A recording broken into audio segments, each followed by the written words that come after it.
मुझे आपको यह बताने की जरूरत नहीं है कि जब हमारी फीलिंग्स जागती हैं तो हम क्या क्या कर गुजरते हैं, लेकिन यह बात भी सच है कि इंटेंस फीलिंग्स में लिए गए जो डिसीजंस होते हैं वो दूरदर्शी नहीं होते, वो डाउन द लाइन हमें बहुत ज्यादा प्रभावित करते हैं, उनके हमें दुष्परिणाम ही भुगतने पड़ते हैं।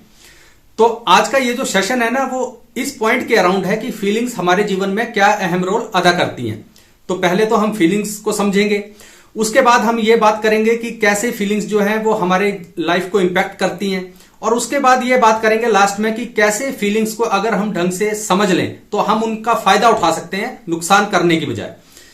तो चलिए आज फीलिंग्स के बारे में बात करते हैं, लेकिन फीलिंग्स के बारे में आगे बात करें उससे पहले हमें यह समझ लेना बहुत जरूरी है कि इमोशंस और फीलिंग्स में डिफरेंस क्या होता है। हम आम बोलचाल की भाषा में इन दोनों चीजों को ना एक ही मानते हैं कि इमोशन और फीलिंग एक ही होती है, नहीं होती हैं, अलग अलग चीजें होती हैं।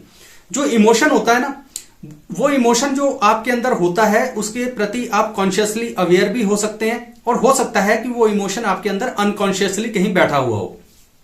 और जो इमोशन होता है उसका रूट फिजिकल होता है, ठीक है। जैसे अब एग्जांपल लीजिए कि जैसे आपको डर लग रहा है, तो जब डर लगेगा तो आप कांपोगे, ठीक है। आपकी दिल की धड़कन जो है वो बहुत कम हो जाएगी, बहुत ज्यादा हो जाएगी, आपको पसीना आने लगेगा, तो आपका फिजिकल बॉडी में कुछ चेंजेस हो रहे हैं ना उसकी वजह से। या आपको किसी पे गुस्सा है, एंगर है, तो आपके दिल की धड़कन बढ़ जाएगी, आपकी आंखें लाल हो जाएंगी, आप कुछ भी, अब आपकी आवाज बहुत तेज हो जाएगी, ठीक है।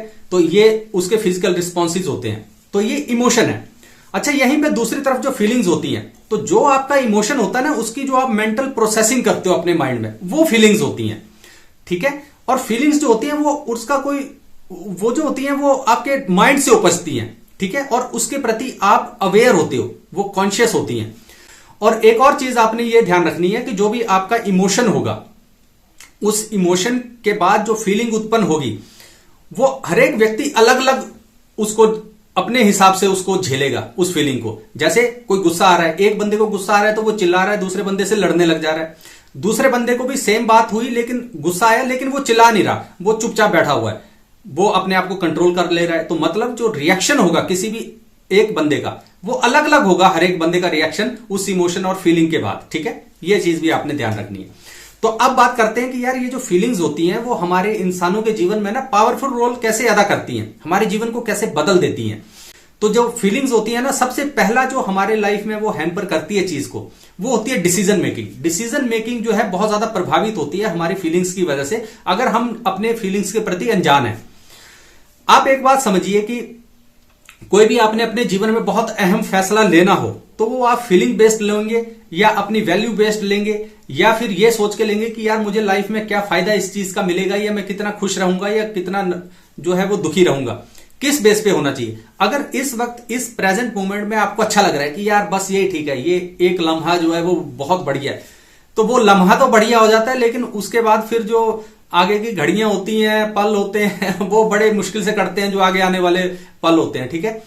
तो आपने अक्सर ऐसा देखा होगा कि जो लोग बहुत ज्यादा इंटेंस फीलिंग में होते हैं वो कुछ ना कुछ ऐसे काम कर लेते हैं, जैसे आपने दो प्रेमी देखे होंगे कि नहीं हम साथ रहेंगे, जो भी होगा जैसा समय होगा देख लेंगे, लेकिन जब आगे फिर वो खाने के लाले पड़ते हैं तो फिर सारा समय याद भूल जाता है, फिर आदमी दुखी होता है, ठीक है।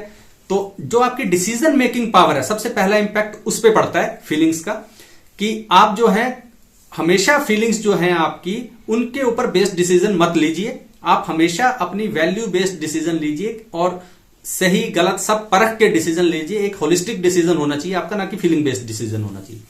अच्छा, दूसरा इंपैक्ट जो डलता है फीलिंग्स का आपकी लाइफ पर, वो पड़ता है आपकी परसेप्शन पे, कि आप जो है आप किन्हीं चीजों को बहुत ढंग से एब्जॉर्ब नहीं कर पाते हैं, समझ नहीं पाते हैं। आपकी परसेप्शन क्लाउड हो जाती है फीलिंग्स की वजह से। कि जैसे आप मान लीजिए किसी बंदा कोई आपका दोस्त है, उसके प्रति आपको गुस्सा है, तो अगर वो सही बात भी कर रहा होगा ना, किसी वजह से आपको गुस्सा है और फिर वो किसी बात को सही भी कर रहा होगा, तो आप ऑलरेडी अपने माइंड में मान चुके हैं कि यार ये बंदा जो है ना ये हमेशा गलत बात करता है, इसकी बात सुननी नहीं है। अगर वो ठीक कर रहा होगा बात तब भी नहीं सुनोगे आप। तो इसका मतलब आपकी परसेप्शन जो है वो क्लाउड हो गई। आप उस मोमेंट में अपने आप को अपनी जो पास्ट इमोशंस है और उनके बाद जो उन इमोशंस के बाद आपकी फीलिंग्स बन गई है उस बंदे के प्रति, उसको नहीं आप भुला पा रहे हो, उसको छोड़ नहीं पा रहे हो, तो उसकी हर एक बात चाहे वो सही भी है उसको आप गलत नजरिए से ही देखोगे, तो यहां पे आपकी परसेप्शन क्लाउड हो जाती है। ये दूसरा नुकसान होता है फीलिंग्स की वजह से। तीसरा नुकसान जो होता है वो होता है इंटरेक्शन का, कि भाई आप जब भी किसी दूसरे बंदे के साथ इंटरेक्ट करोगे तो अगर आपकी फीलिंग सही नहीं है उस पर्टिकुलर मोमेंट पे, तो आप दूसरे बंदों के साथ ढंग से इंटरेक्ट नहीं करोगे, और इसलिए आपका जो सोशल प्रोफेशनल जो रिलेशनशिप्स हैं वो बहुत ज्यादा हैम्पर होते हैं।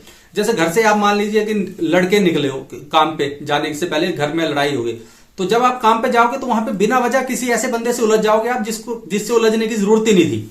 ठीक है, तो आपकी जो इंटरेक्शन हुई वो प्रभावित होगी। या घर से गुस्सा आपको किसी और चीज का है, आप ड्राइव कर रहे हो, आप ट्रैफिक में हो फंसे हुए, तो आप किसी दूसरे ड्राइवर पे चिल्ला गए और वहीं पे रोड रेज का एक किस्सा हो गया।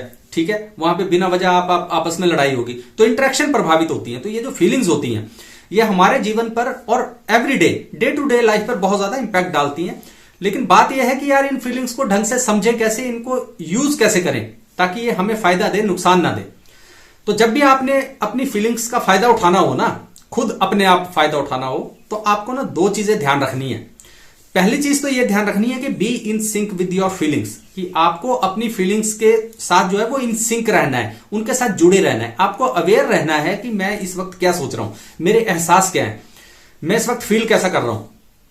अगर आप अवेयर रहेंगे, माइंडफुल रहेंगे, तो आप अपनी फीलिंग्स को और ज्यादा बेहतर तरीके से समझ पाएंगे। ऐसी मूवमेंट्स आपकी लाइफ में बहुत कम होंगी जब आप ये कहेंगे किसी दूसरे बंदे से कि यार मुझे पता नहीं लग रहा क्या हो रहा है, मुझे पता नहीं है, मैं समझ नहीं पा रहा हूं कि मेरे साथ क्या हो रहा है। वैसी मूवमेंट्स आपकी लाइफ में बहुत कम होंगी, क्योंकि आप अपनी फीलिंग्स को समझ रहे हो। आप उनका रूट कॉज भी समझ रहे होंगे कि ये फीलिंग्स जो इस वक्त मेरे माइंड में आ रही है, मुझे किसी बंदे से चिढ़ हो रही है, तो उसका रूट कॉज क्या है, उसके पीछे का इमोशन क्या है। तो आपको ध्यान आएगा कि नहीं, 6 महीने पहले इस बंदे ने ना मेरे साथ कुछ गलत काम किया था, इसने बैक बाइटिंग की थी, इसने मेरे प्रति किसी दूसरे बंदे की चुगली लगा दी थी, कुछ इस तरह की बातें की होंगी। तो वहां से ये मुझे गुस्सा है इस बंदे से, इसलिए आज मैं इसके प्रति ऐसा फील कर रहा हूं। तो आप जो है ना, अगर आप अपनी फीलिंग्स के प्रति इन सिंक होंगे तो आप उसका रूट ढूंढ पाएंगे, और आपको उसके बाद बहुत आसानी होगी अपनी फीलिंग्स को समझने में, उन्हें प्रोसेस करने में। ठीक है, ये पहला काम होगा। और इसके बाद दूसरी चीज आपने ये करनी है फीलिंग्स के प्रति कि जब भी कभी आप बहुत इंटेंस फील कर रहे हो, आपकी फीलिंग्स बहुत ज्यादा हो, तो उस वक्त आपने कोई भी मेजर डिसीजन अपनी लाइफ में नहीं लेना है। उस फीलिंग को सबसाइड होने दो, उस फीलिंग को जो है वो बैठने दो, शांत हो जाने दो उस फीलिंग्स को। उसको 1 दिन लगता है 1 दिन लगाओ, 10 दिन लगते हैं 10 दिन लगाओ, 1 महीना लगता है 1 महीना लगाओ। लेकिन आपने कभी भी, जब आपकी इंटेंस फीलिंग हो, उस वक्त कोई भी आपने ऐसा डिसीजन नहीं लेना है जो कि बहुत ही ज्यादा बड़ा हो। छोटे डिसीजन लेने, खुद को संभाल के रखना है। आप ये ध्यान रखिए कि फीलिंग्स जो है हमारे माइंड को क्लाउड करती हैं, वो सोचने समझने की क्षमता जो है हमारे दिमाग की, उसको वो बहुत ज्यादा कम कर देती हैं। तो आपने फीलिंग्स को कम होने देना है, हीट ऑफ द मोमेंट में कुछ कह नहीं देना है, कोई स्टेप नहीं उठाना है, आराम से बैठ के प्रोसेस करना है उस चीज को। किसी दूसरे से सलाह ले लो, खुद पता नहीं लग रहा है तो अपने आसपास जो भी, जिसको भी आप, जिसके नजदीक हो, जो आपकी नजर में कोई समझदार व्यक्ति है, उसका सलाह ले लो, तो वो ज्यादा बेहतर चीज है, ना कि कोई बिना सोचे समझे कोई डिसीजन ले लेना। ये 2 चीजें आपने करनी है, तो आपकी जो फीलिंग्स है वो आपके जीवन पर बुरा प्रभाव नहीं डालेंगी, अच्छा प्रभाव डालेंगी, और आप अपनी फीलिंग्स को एंजॉय भी कर पाएंगे और उनसे कोई नुकसान भी नहीं उठाएंगे। तो ये चीजें आपने ध्यान रखनी है। तो ये कुछ बातें थी जो आज आपसे करनी थी। दोबारा फिर कभी किसी और खोज पे निकलेंगे, तब तक अपना ख्याल रखिए। नमस्कार।